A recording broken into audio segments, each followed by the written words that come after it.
guidelines, or if you participate in SNAP, Medicaid, or the Lifeline program. Free lunch.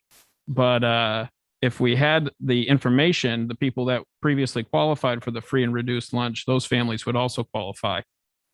And same thing with Pell Grants. That's a majority of college students, people that experience substantial loss, and so on. And advertising, anybody that has any questions or needs help applying for that program, I'm available to help those people out. And this program is going to run until they're out of money, which the amount of people that are getting onto it or people that don't know about it, it seems to be very limited. So it could go for quite some time. So one extra part that we're starting up doing. So planning on getting to the schools to figure out if we can distribute that to the families so that they can get some help paying that bill. And we'll see where else we can go from there on. I'd love to hear if you guys have any ideas on where else we could distribute that. You want to discuss your recent press release? Oh, yes. And we just did a press release regarding the two towns combining forces, and just that we're all working together. And this is the Twin Villages Cooperative Program. No, not the official title, but just a funny thing, just to get some cohesion around here. I mean, my first inclination is we can put this on the town website, but the people who need this Maybe, yeah. probably don't have internet. And that's so, the classic catch-22 every time we Yeah. talk about internet is. I mean, we can still put it on there. Somebody might see Yep. it, but yeah, schools, I think if it can go home with kids in school. Yeah, I'm it going to talk would- to the people on the school board in Great Salt Bay and at Lincoln Academy, or the superintendents, and see what we can do. We don't- Be a good thing to have up in the town office too. because Yep. There's, there's a lot of services that are available online, which can lighten the load for the staff, and also with COVID, it makes it safer and easier to do some of the things. So a lot of people who come into the town office might not be. Yeah, we can as- put this in a prominent place. But yeah, you can attach my contact info and I can assist people in walking them through how to do it, because there's a couple more steps. It's obviously not this easy. And so the $3,000, is that between two towns, or would that be Newcastle? So first I'll add one service that he didn't mention is that he's coordinating our meetings of the committee. So he's setting the Zoom appointments and creating the agendas and then running the meeting. So just a meeting facilitation with the two towns is helpful. And I say two towns, but we do have a representative, Noblesboro, who sits in to listen to figure out how we're doing it. So what we're doing could be a model for the rest of the region that need this. In regards to the sharing of the $3,000, the way the committee's looking at it is that we have the grant funds to get us through the planning process. So that could be used to pay for Evan's services. So we're not looking at it, Newcastle's paying this much and Democrat's paying this much. It's the grant funding provided by Connect Maine to get us there. Okay, and that 5,000 is for both towns that we just approved, or is that, or is it 5,000? So the 5,000 was the whole grant that we were getting. They Connect Maine has delivered 2,500 of that to us. We spent a little shy of 700 on mailing the survey to the community. So with my next request for the second allocation of that, I'm asking for permission to include payments to Evan for the regional coordination part of it. And if the Connect Maine approves it, which it sounds like they're all in favor of regional expansion, then we can use those funds to pay him, because it wasn't, we didn't mention a community organizer or coordinator in the original. Are you saying that there's a separate account for the two towns that holds this money? Right now, we have an account here. I guess we'll have to defer to Sarah on that. That has the 2,500 in it minus the 647 we spent on the. So that's the Newcastle portion, or that's just the No, whole thing? that's what Connect Maine had delivered to us. And so the two grants, we had Connect Maine for Mhm. 5,000. And then was the Maine Community Foundation was the other one, which was we allocated to go to help with feasibility.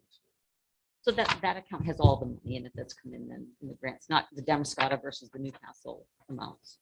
Yeah, I mean, everything's being funneled through New, Okay, got it. That's what I was right? just Is curious that the about. best way to Yeah, say that's it? my understanding. Yep. Okay. So it's one pool of money. Yes. So got it. Basically, but it's all grant money. What this body has allocated and what Damascotta allocated before never has gone into a separate account, or whatever for that purpose.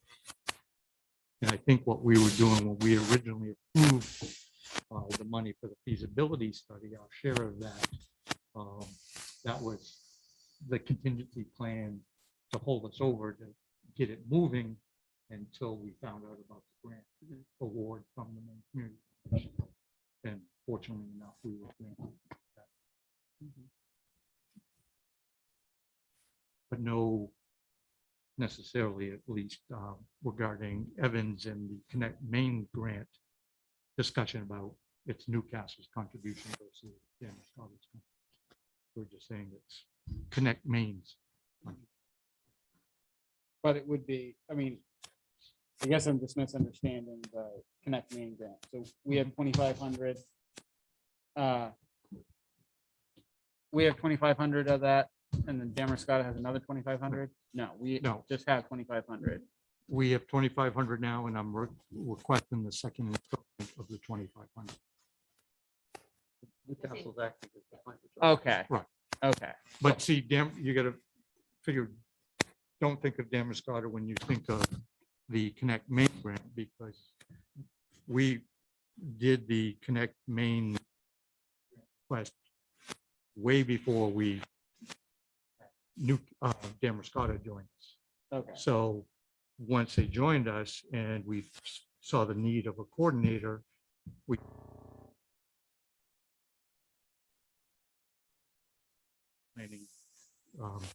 monies for that purpose.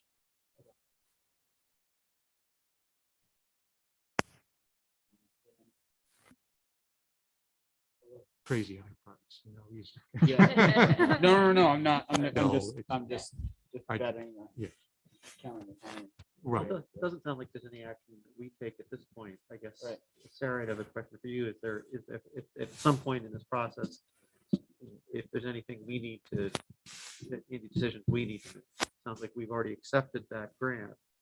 Right. We just did. And so Well, that was my question, that once you Yeah. accept the grant, do we need to always talk about the committee disbursement or use of those funds? So if we decide, okay, we need to do a mailing next week, we got to come back to the board and get approval for that, or is that up to the committee's discretion? I think as long as it fits within the parameters of the grant, it would be fine. So Yeah. that's any, it's just like anything. You can Right. send the money out of the grant. Okay. Then, yeah, just as long as there's a paper trail so that the money being used. So I would say, well, that's fine. Otherwise, we would want to just make sure that, we made a contribution and Darren's got the fund the crazy high price of $3,000. Right. That was a joke. No, You can't see my face through the math. right. The real, But I think it's important to have a liaison between the two towns just to keep the information flowing back and forth. right. I think that's an important thing, keeping things I moving. agree. So I think it's great. And the tough Fantastic. work will really come when we see the results of the feasibility study. And then we have to talk about real money and grants to accomplish the full build out of. All right. Sounds good. Thank you Anything guys else? very Mal, do much. you have any questions or comments on this subject? I saw your eyebrows moving up and down. So if you had anything to add.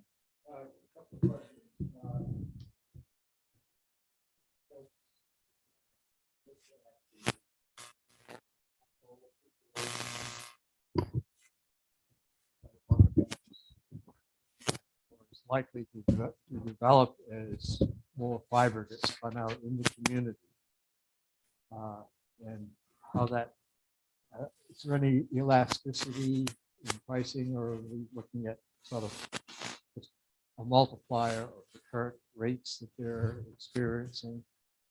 And the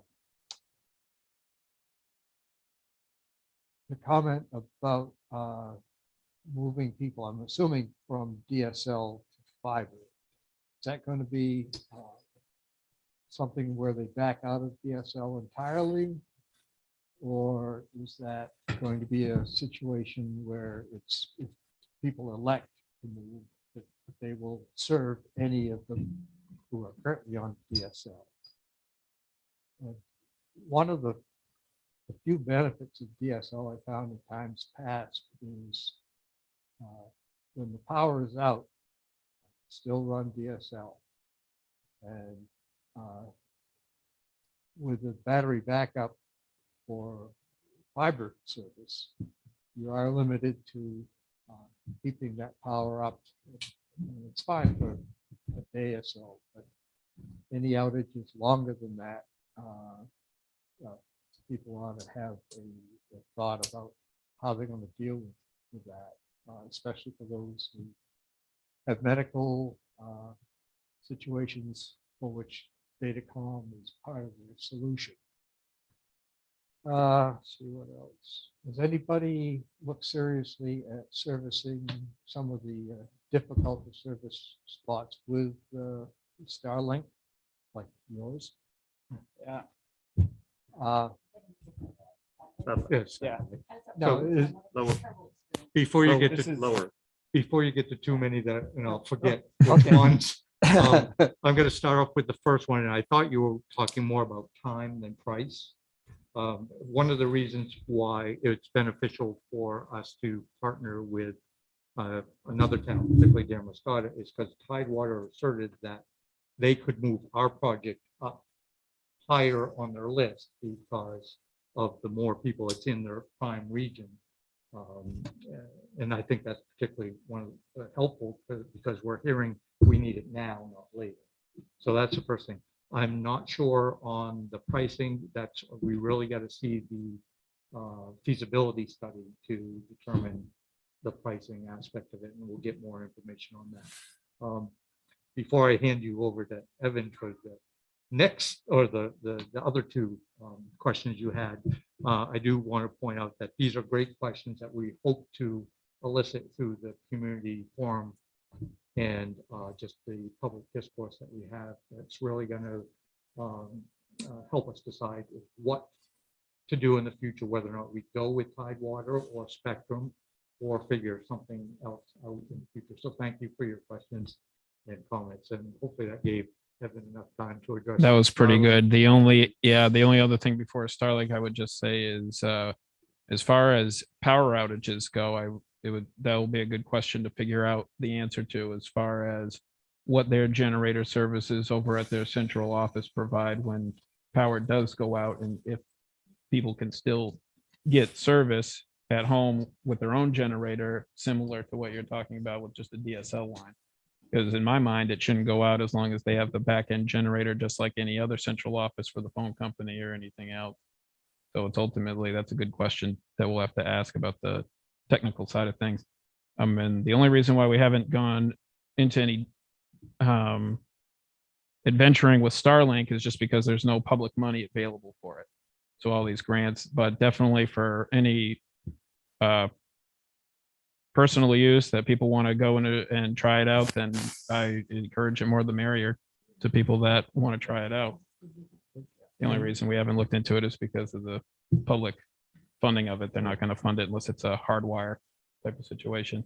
And one sort of follow-on question, in the backhaul arena, speed tests. I found that speed tests to Tidewater just nail the data rate that they advertise. But if I go to test sites at distance, they could drop, the registered speed could drop very substantially. And getting back to, let's say, a gigapop in Boston or over in New York, that I think needs to be part of the discussion with Tidewater to make sure that pairing, for instance, which I know they have engaged in to some degree, it's helped for relatively nearby traffic, but at a distance, what's the picture really look like, and what are the cost issues associated with improving And are you referring to DSL or fiber traffic? I think as the thing with fiber is once, no matter how many people are on it, unlike DSL and cable, it's not going to bog down. That's the technological aspect of it with light versus electrical charges. Right, but that's from, let's say, Township Corner to Noblesboro. Fine, no trouble. But when you've got a bunch of customers,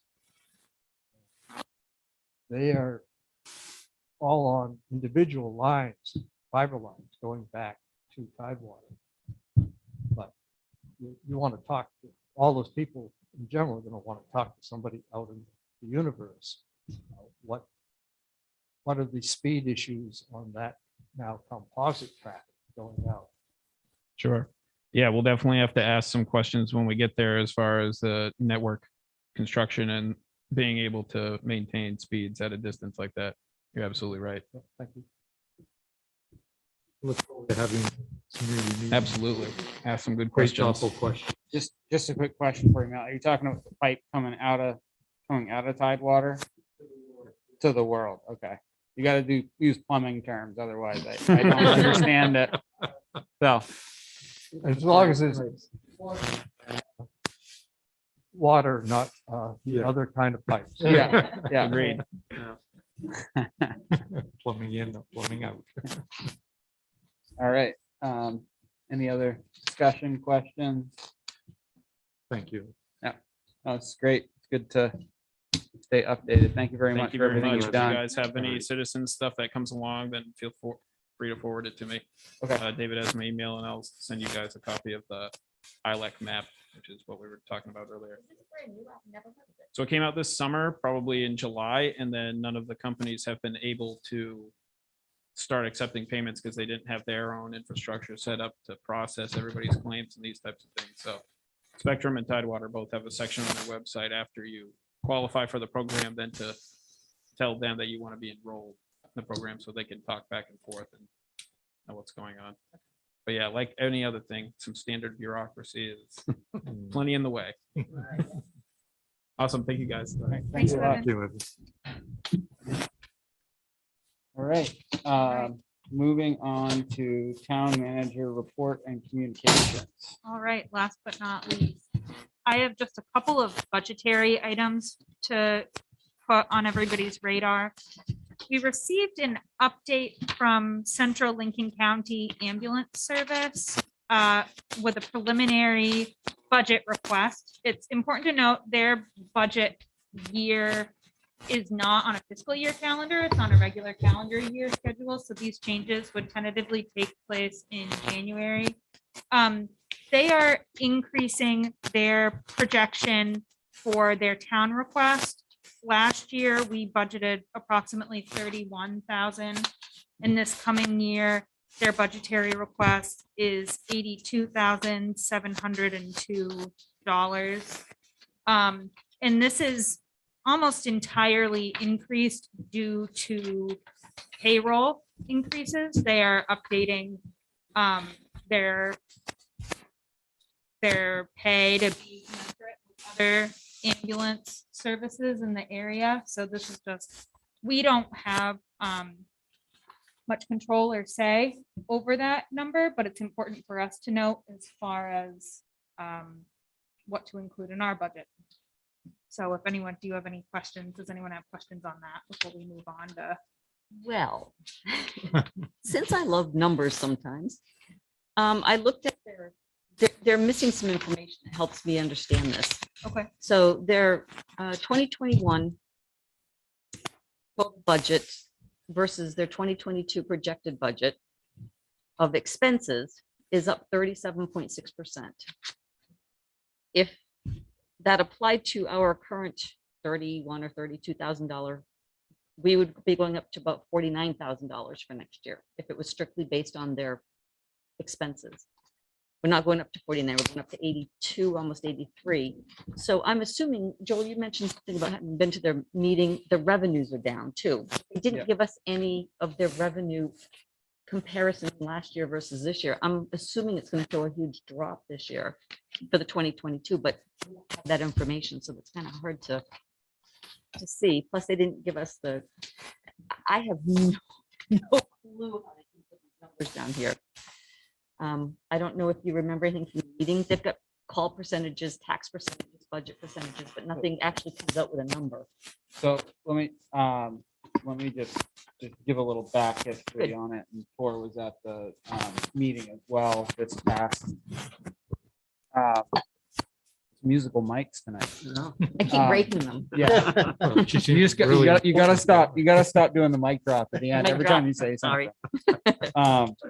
So and jump in whenever you want, Tor, but the just so that everyone understands how the breakdown, let's just start at the breakdown of how the town's share is determined. Okay, And it's based on two factors. One is the call volume, and the other is the tax evaluation of the town. So those two figures are what set the share of any town. but their math is a mystery. It is. It is. Nick, And Nick will tell you that he's actually got a formula in his spreadsheet. And he's willing to share that with us, but Okay, you know, it's gonna be an algorithm or equation. okay. I was just trying to figure out what it was weighted on, and it's Yeah. hard to tell from these percentages, but go, okay, so good. so part of that is that, and that sort of segues into another discussion, which is there is some sort of an agreement somewhere between the 6 founding towns that founded CLC Ambulance. We're all shareholders in it. But that needs to be updated and clarified, because this is the 3rd meeting that I've attended. This past year was the 3rd meeting that I attended. And every year it's kind of like, does everyone still want to do the same way of breaking up the costs? And it's like, oh yeah, I guess so. It's pretty good. Yeah. I guess South Bristol says no. They usually say no, Yeah. but at any rate, that's sort of where that history came from. The history on the payroll increase is kind of a couple-fold. When I went a few years ago, 3 years ago now, I think a paramedic was making, I don't know, $18 or $19 an hour, something like that. It was crazy low. And so they started doing incremental. The idea was they did a jump one year of $1 an hour raise for everybody across the board. And the idea was to keep doing it. Last year, the decision was to not increase it. I didn't support that idea, because I felt like, again, especially in the midst of a pandemic, paying, getting closer to a living wage was important. This year, there was a Pandemic lot of, forced it. and there was a lot of support from all the other town representatives that attended the meeting to move to a higher rate. The issue is being that they're having a hard time filling the roles and retaining people because of the lower wages that they were offering. A lot of the people who work in at CLC also work for Waldeboro or other agencies as well. So again, when everyone starts pulling for people, you don't want to be the lowest One that loses it. the lowest person there. And then as far as revenues go, revenues it's really hard to count on them. A lot of the revenues that they receive come through Medicare, Medicaid, and that can be slow or non-existent. The they can only charge when they can only receive payment when they actually transport somebody in an ambulance. So they respond to a lot of different scenes, and maybe they provide some triage treatment, and that's it. And yeah, one of the other discussions at the meeting was the contracted towns and the amount that they contribute to the cost going up. But that still has to be kind of accepted by those other towns. So I think it's primarily a drop in the revenue, some raise in expenses, and then payroll. So, do you remember anything else from? Yeah, I mean, I don't know to get outside of my sort of knowledge base here, but I think I also remember, Karen, the couple of the points about the call volume, either just 911 calls. Not really tough to quantify calls, so somebody from South Bristol, that's a totally different part of the revenue scheme.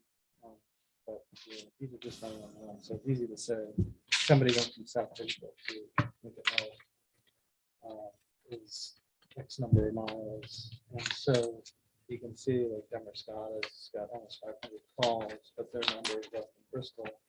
Got only 287 calls, but it takes more distance to get somebody from Bristol. Right, come to the point, right? So that's part of the equation that we're not seeing. I think Nick said you have to be happy to explain that or show that with us if we feel desired. Yeah, I think this is one of those things. It's like, I mean, it's so essential. Yeah. I mean, try to imagine, what would happen with that. Emergency response. You can't be without it. Can't think of it. Why are the damage daughter numbers so high compared to Newcastle? Is it because of the hospital You that mean gets counted as a damage No. daughter call? the call volume or? Yeah, the Yeah. call volume. I'm sorry. I think just because they're Service center? service center, there's more stuff going on, Okay. there's more commerce and just things going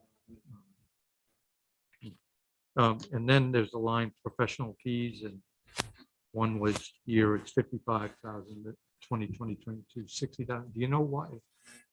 What professionals they're using to, does that include like doctors or anything, or So, No, it just seems like a,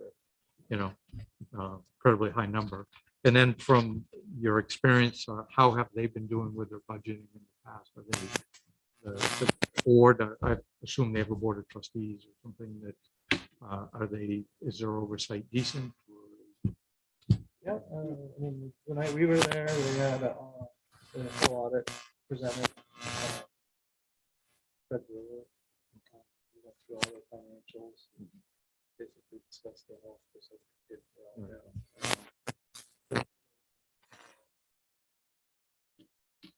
This is a little bit of playing catch up. 3 years ago when I first went, it was a much more somber review of the audit. And part of that was just, things had been kind of, at that point, we were paying, I think, $3,000 a year for the ambulance service. It was crazy. And so that year, I think it jumped to like 17,000. It's like, whoa, that's a lot. Where is this going to go from here? And I think that, and so that's where Nick came into it. Nick Bryant, the chief, came into it at that time. And he's worked really hard to get the their ducks in a row and keep the budget tight, but feasible. And again, it's just something that all EMS, all emergency services, like ambulance services are facing right now. It's not just our community, and yeah. And I think when it gets closer to budget season, I think, we can invite Nick to come over and go over all the details of it. And he's good at answering all those kind of questions and things like that. But yeah, I mean, But we're gonna have to find about $25,000 then that we didn't budget. It's 25, is it? Well, for the 30 second something? half of For, our, for the second, right, Oh. the Oh, for second half of our yeah. budget year. it sort of, I believe, and you can look into it maybe and correct me if I'm wrong, but the way that we pay for it, the way we actually pay for our installments, we wouldn't have to worry about it until our current budget cycle. Okay. I believe Right. is how it works. Even though it's on a calendar year, the way the payments work They out. lag. They lag Yeah. some. So they're, so it's not like we pay the whole thing all at once and this in January 1. I don't think, yeah, I'm not totally sure how this work out. This is just something that we'll have to, it's going to affect our budget this coming year. So We'll have to see. Not sure how we don't end up having to pay a lot more this budget year though, just based on this increase. it's just because If it goes- you don't pay it until, I don't think we paid our second installment yet. It's divided into two. I think it's divided into two, or maybe it's divided into, I'm not sure exactly how it works, but we should This is also, my first year with it. yeah, So make sure that, and I think, again, that's why it's better for everyone to start looking into a clearer, more formal agreement for all the towns, so that everyone's on the same page. The ambulance service knows when they're getting paid from the supporting towns. Right. For all their planning. Because the last thing you want is for towns to be sitting on money that could be being used. So that they don't have to, get into debt services and things like that. Okay. And they have been doing, and Nick will talk about this, I can't get into the details because I can't remember it all, but they have been working on a capital campaign for raising funds for buying, replacing ambulances, things like that, so. Yeah, they just replaced two. Yeah, of the and ambulances. they're working on the next one now, so they're planning So ahead Total, for that. total, all the money was raised. Yeah. Are they doing anything to address the problems with the main care Medicaid things? Or is it just that's the Talk fact to your of life local and they- representative. Yeah. Well, and what can we do to support that? Because it's gonna obviously be a big bite and it's always gonna be a problem if they're not being fully compensated for the services that they provide. And the town payers are gonna have to contribute more and more, and if we can put any pressure on the people who can make those decisions. It's simple. And I think a lot of it's at the federal level as well. I mean, when we were at the meeting, the discussion was if the government shuts down, what does that look like as far as backlog of actually getting paid? Because obviously, once you put the brakes on something, it takes a little bit to get it going. Right. And you need to keep lights on, you need to keep people paid, you need to, You need to respond to calls. you need to respond to calls. Yeah. So, and there's, it's, yeah, when we should set up a time for Nick to come in, Yeah, I think that would be helpful. before, but just to also educate the board and the viewers and anyone who wants to come, more about the ambulance service and what they do and how they operate. Because it's interesting. I've enjoyed being a part of it. So you are the town's rep on. Nope. whatever. Our town rep is Ellen McFarland. And does that person report to us at all? Or keep us up to date? Or- She I have she never will. heard Yeah. from them. Right. Moving on, the only other item I have on the manager's report is just an update on the American Rescue Plan funding. So Michelle and myself have been applying for ARPA reimbursement. We've received a check right now for 50% of the $186,623 award so far. We're creating revenue and expenditure accounts to track this as we choose to expend it. However, previously what towns have been doing is holding a public hearing to determine how they want to expend these funds based on allowable uses for this grant. However, MMA has issued new guidance suggesting that we bring it up as a town warrant to decide this. So a public hearing at this point may be helpful just to garner public opinion, but is not a required part of the process.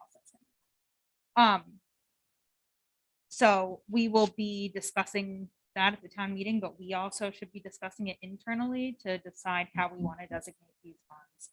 We have some rough draft suggestions, but are not ready at this point to present a formal proposal for how we want to break it down. I've been communicating with other towns to see how they're planning on expending these funds, and it varies widely depending on projects and need.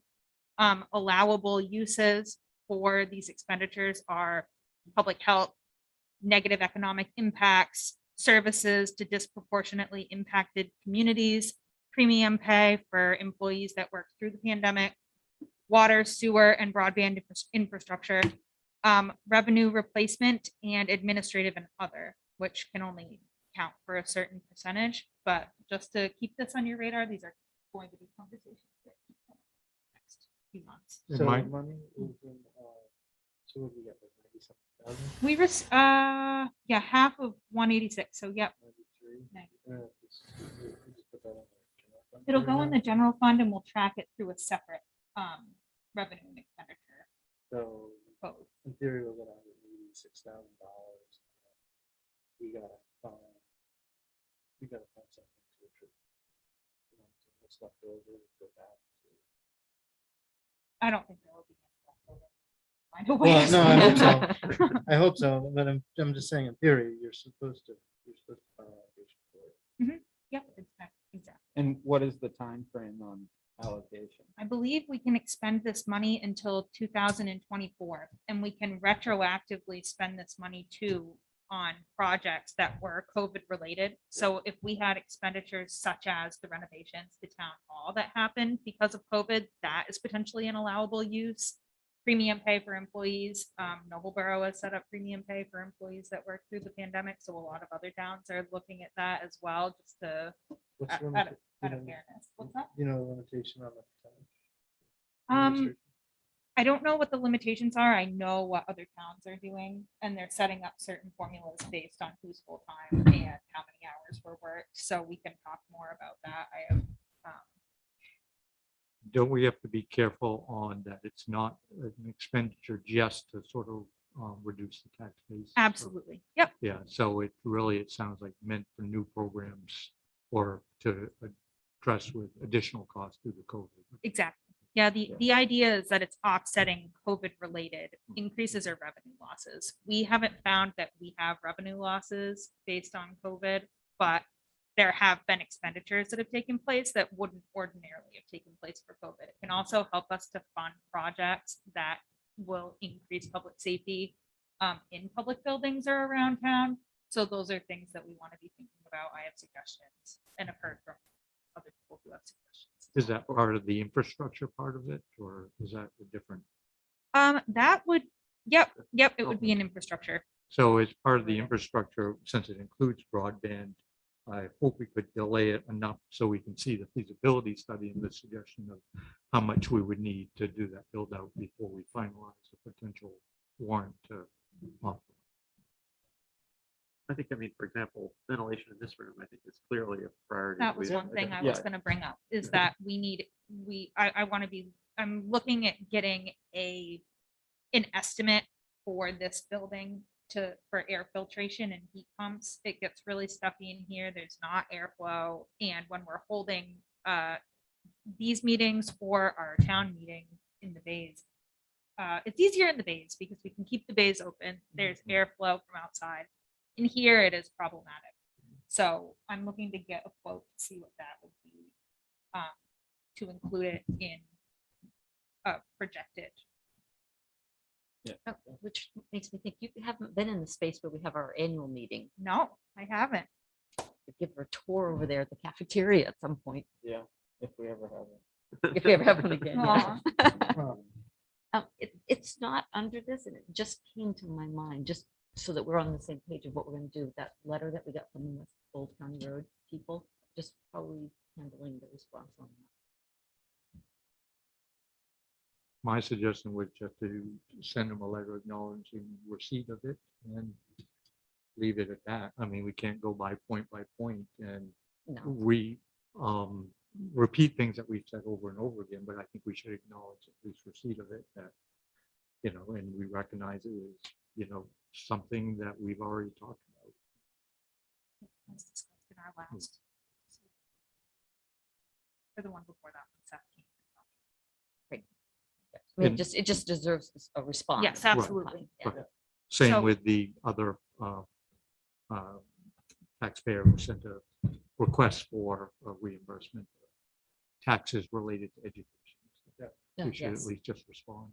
So those will come from me and I'll run them by you before I distribute them. But it'll basically just be a receipt. And an explanation Mhm. for each party. And I do think there is a point of communication that I think as we, develop our budget, this coming year and have a road plan that we can do better at communicating to the parts of town where we've got projects going. This is what's going to be happening. This is what you should expect. And I think that's a piece that it's not necessarily the road commissioner, it's on us. So just make sure people are aware of what's going to be happening. I think that's a piece that we really haven't done as well as we could. I think the reality too is just we do things, just on the road, the way we do road work in the town of Newcastle. We do it very differently than other towns. We're not just slapping a coat of pavement on and saying, good enough, this will hold it through for a while. We are doing, more drainage work and trying to fix some of these problems that are causing the issues. Right. And, some of the complaints have come from, well, where's the plan for this? Where was the, planning events? And I think people The get engineering report. people Yeah. get things confused because we just did a $2 million project up on Academy Hill. Right. And that was a much bigger project. It went out to bid. We had a independent engineer that drew plans for it, oversaw the project, did reworks as the project was going, as things changed because of unforeseen occurrences, going through everything, documenting all those items. And and we had the community outreach and discussed, the different items. Now, that being said, some of the things that went into that, some of the things that were discussed at the meetings and approved and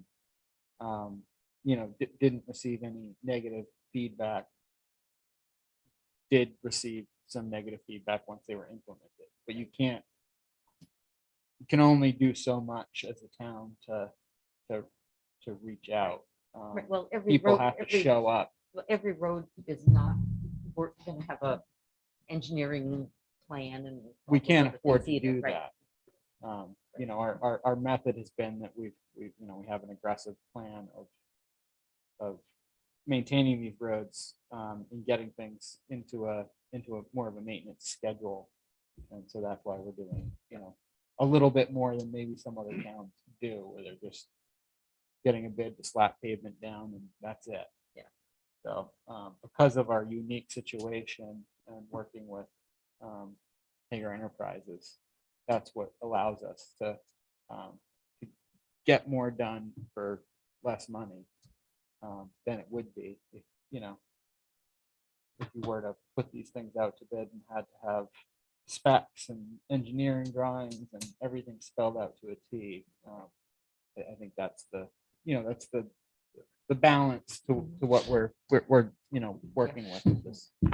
And I think Rob's point was is that it's not just the roads though. I mean, it's the budget and the more, you can get information out there, maybe get people involved and they soak it in just by being here is important. So getting that first, push out there means a lot, not just for the roads, but for everything in the budget. But I do think that's part of what we need to communicate is that why the process is the way it is. And we say that, we say that at budget time, but then the road commissioner tells people when he's about to do things. But there's an intermediate there when, like at the beginning of the season, hey, your part of town is going to have this, you're on the cycle, this is what's going to be happening, this is the rough timing, and this is how we do two roads in Newcastle. I think that we should figure out a mechanism to do that every year. I think just Maybe an article in the newspaper. right, like, and probably something on the probably a website. mailing But again, to, we are operating within our right of way. Yeah. Yep. Oh, yeah. And it's, Yep. the town has the right to do a lot of these, to do these projects. exactly. But Um, and I think that would address some of the concerns that we've heard.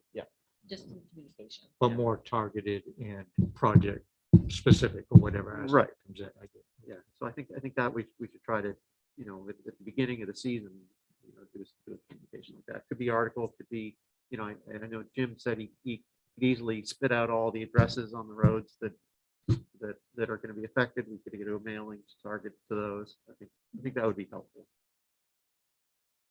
People can't, people would at least know what's coming.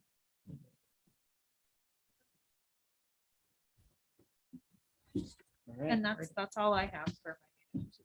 Okay, moving on to 11.1, town warrant for $212,228.89. Do I have a motion? Moved by Tor, do I have a second? Seconded by Rob. Any discussion? Get back Didn't see into anything. it. Let's pull up the, uh-oh. It was all stuff that we've seen Yeah. before. Yeah, look through it. Yep. All right. All right, all those in favor? Yep. All right, passes 5-0. Question, do we have any minutes? We did not, Michelle was out that week, so we're going to Yeah. have 2 sets of minutes to approve at our next meeting. Yep. Maybe look. All right, and our next Board of Selectmen meeting is on the 8th of November at 7 PM.